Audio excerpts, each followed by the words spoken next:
Salut tout le monde, ici Utopique, j'espère que vous allez bien. Donc aujourd'hui je vous présente cette vidéo qui est la première vidéo de mes tutos.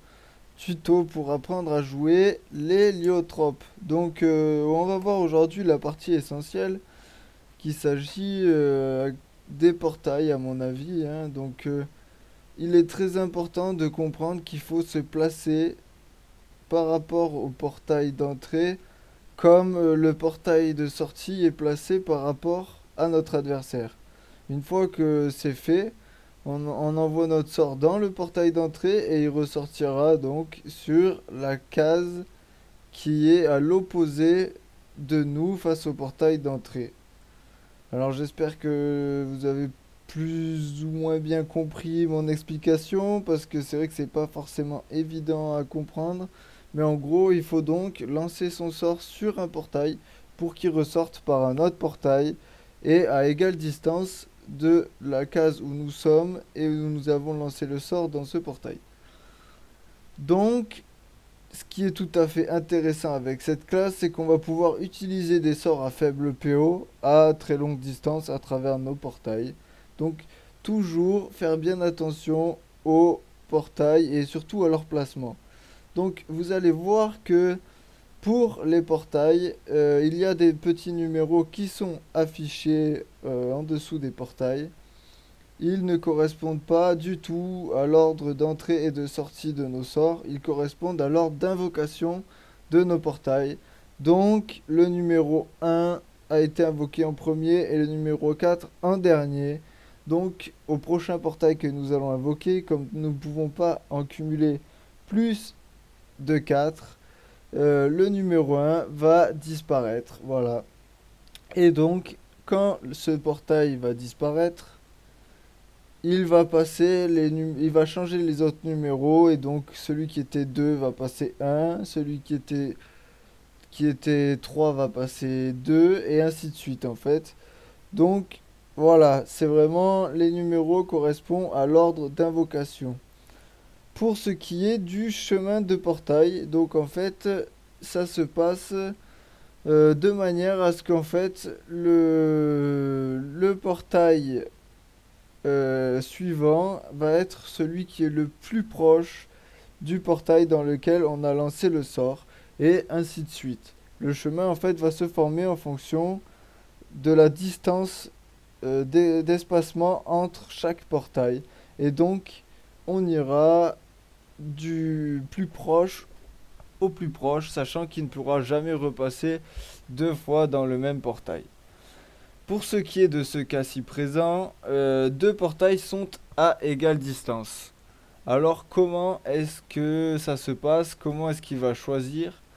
À ce que j'ai pu remarquer, il va toujours choisir le portail qui est situé à gauche. Alors mon explication n'est peut-être pas bien claire, mais quand deux portails sont à égale distance, j'ai remarqué que il allait toujours sur celui qui était le plus à sa gauche. Effectivement, s'il n'y a pas de portail à sa gauche, il faut faire une rotation pour arriver au portail qui est le plus à gauche de celui où on lance le sort. Vous pouvez voir là dans l'exemple, ce sera toujours celui à gauche qui sera le premier à être visité. Donc il sortira, voilà, donc il sortira forcément par celui qui est à droite.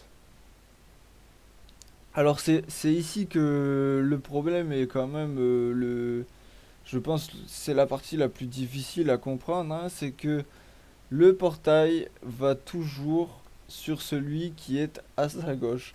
Et c'est pas forcément celui qui est en haut ou celui qui est sur le côté, celui qui est en bas, c'est toujours à sa gauche. Donc si dans un cas ou un autre, vous avez un portail qui est juste au-dessus, mais qui est le plus à gauche, ce sera lui qui sera choisi. Mais ce fonctionnement marche que si les portails sont tous à égale distance. Là, je les ai placés pour qu'ils soient tous à égale distance, donc très exactement à 4 cases les uns des autres. Et donc vous pouvez voir que c'est vraiment chaque fois à la gauche du portail dans lequel on entre.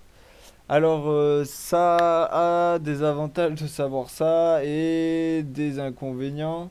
Enfin non, pas d'inconvénients, mais donc ce fonctionnement nous rapporte des avantages et des inconvénients. À savoir que des fois, quand on peut invoquer un portail à travers un portail, il va arriver des fois que l'on va se tromper et en fait en l'invoquant à une égale distance d'un autre portail, euh, arriver à un portail de sortie auquel on n'avait pas prévu en fait. Donc il va bien falloir faire attention à nos portails de sortie à cause justement de ce phénomène. Le chemin, quand il rencontre un portail, deux portails à égale distance, il choisira celui qui est à gauche. Donc c'est quand même pas évident de tout le temps bien gérer nos portails. Vous allez voir que surtout quand on n'a pas beaucoup de temps, c'est des fois difficile. Donc il va falloir bien prévoir son coup et toujours bien garder en tête cette histoire de portail à égale distance. Il choisira toujours celui qui est à gauche. Donc le plus simple, ça reste au début en tout cas d'éviter de mettre des portails à égale distance. Ça évite de nous mêler les pinceaux et de toujours se débrouiller pour faire que notre chemin aille là où on veut. C'est-à-dire on essaie de rapprocher les portails entre eux pour qu'ils soient pas qu'ils soient pas les derniers en fait du chemin. C'est quand même beaucoup de techniques, hein, donc je vais vous remontrer ce que j'étais en train de vous expliquer précédemment avec donc nos portails qui peuvent parfois poser des problèmes. Donc vous allez voir dans ce cas présent que on se retrouve donc dans un cas de figure qui est assez classique, hein. Souvent retrouvé ce cas de figure en PVP dans les matchs où en fait notre portail de sortie est en fait perturbé par justement un autre portail qu'on vient d'invoquer et notre sort se retrouve à sortir à un endroit qu'on n'avait pas prévu, ce qui peut parfois être assez gênant, mais qui peut également aussi être très utile. Alors je vous montrerai plus tard en quoi ça peut être utile. Quand on maîtrise bien cette classe, ça peut vraiment être très intéressant en fait ce système. Donc vous voyez que dans ce cas de figure, le chemin de portail est bon car il va se diriger sur la gauche pour aller en haut. Et donc notre sort va être lancé au bon endroit. Mais il y a un autre cas de figure qui est celui que je vais vous montrer maintenant. Ce cas-là où en fait notre problème est que le portail va choisir celui qui est en haut, c'est celui qui est le plus à gauche. Et donc, dans ce cas de figure, où nous avons à peu près le même cas que précédemment, avec une symétrie différente, vous voyez que le sort à un autre endroit, hein, un endroit qui est totalement différent que le premier. Donc, c'est quand même à faire attention, surtout quand on est un peu pressé, on se dit allez je vais mettre un portail et puis je vais l'avoir comme ça. Faire bien attention parce qu'on peut se retrouver très coincé et perdre un tour comme ça et même oublier de fermer et en fait se retrouver à se prendre tous les sorts. Ça m'est déjà arrivé pas mal de fois et c'est vraiment assez gênant. Donc je vais vous remontrer ce cas de figure dans le cas où ça peut être positif pour nous, pour un héliotrope qui sait bien jouer. Donc je vais vous montrer comment se passe cette petite technique en fait. Donc voilà, nous sommes dans le cas typique où nous plaçons notre portail pour avoir accès directement à son corps à corps. Manque de chance, c'est le portail d'en haut qui est choisi pour le chemin en premier et donc on pensait que le sort allait sortir par là, et non. en fait, il sort donc par ici.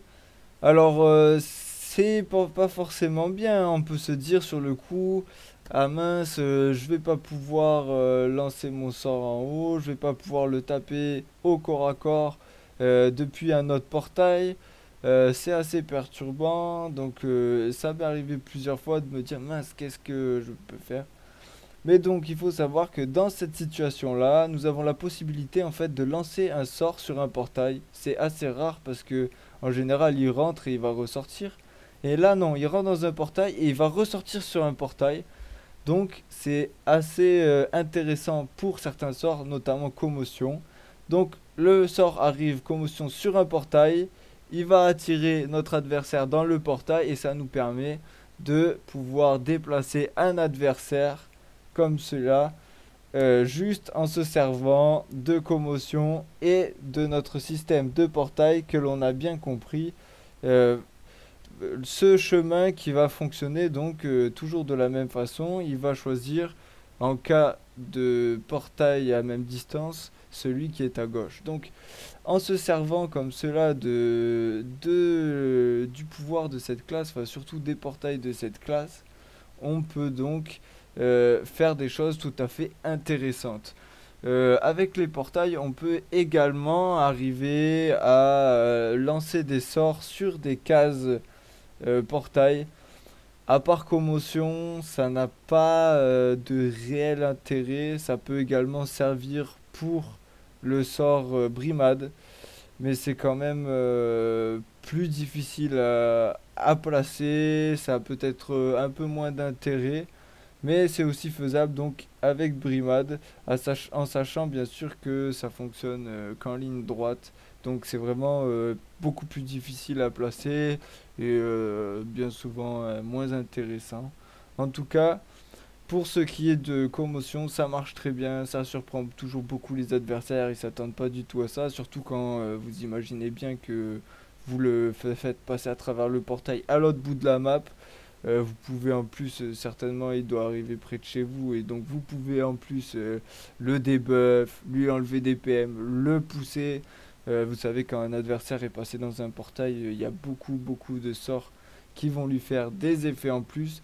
Donc c'est toujours très intéressant de pouvoir faire passer comme ça pour seulement 3 PA un adversaire dans un portail et notamment à une portée totalement énorme, hein. Voilà pour ce qui est du chemin de portail, ce qu'il faut faire attention et aussi ce qu'il faut apprendre à connaître qui peut nous être très utile. Donc je vous remontre un petit coup le placement et donc il choisira celui qui est le plus à gauche. Euh, Dans ce cas de figure, bon alors c'est peut-être un peu mal expliqué puisque dans ce cas de figure c'est pas celui qui est le plus à gauche mais c'est celui en bas qui est sélectionné. Euh, il faut en fait se positionner par rapport aux deux portails dans lesquels il a la possibilité d'aller et donc ce sera celui qui est le plus à gauche. Alors j'espère que j'ai été plutôt clair parce que j'avoue que même moi j'ai un peu du mal à expliquer le fonctionnement des portails qui est assez complexe. Mais voilà, donc j'espère que pour ce premier tuto, ça vous aura plu. Mon prochain tuto va parler justement de tout ce que l'on peut faire avec nos sorts quand on est dans l'état portail. Alors je pense que ce sera un tuto beaucoup plus utile pour les gens qui connaissent pas cette classe. Mais il faut savoir que quand même, à mon avis, le chemin des portails reste la première chose à savoir, quelque chose qu'il faut faire très attention pour éviter justement de se faire avoir, mais également pour montrer un peu tout ce qu'il est possible de faire quand on maîtrise bien cette classe. Voilà, donc j'espère que cette vidéo vous aura plu. Vous pouvez me laisser des commentaires, vous savez que ça me fait toujours très plaisir. Vous savez qu'il y a ma page Facebook et vous pouvez me contacter sur le jeu directement. Ça me pose aucun problème et ça me fait même souvent très plaisir. Je tenais aussi à remercier Shadow Divinity, le Yop qui m'a aidé à réaliser ce tuto. C'est un membre de ma guilde depuis déjà un bon moment, hein. Et voilà, je tenais vraiment à remercier pour sa participation. Merci à toi et je vous dis à très bientôt pour de nouvelles vidéos avec mon héliotrope et pour de nouveaux tutos.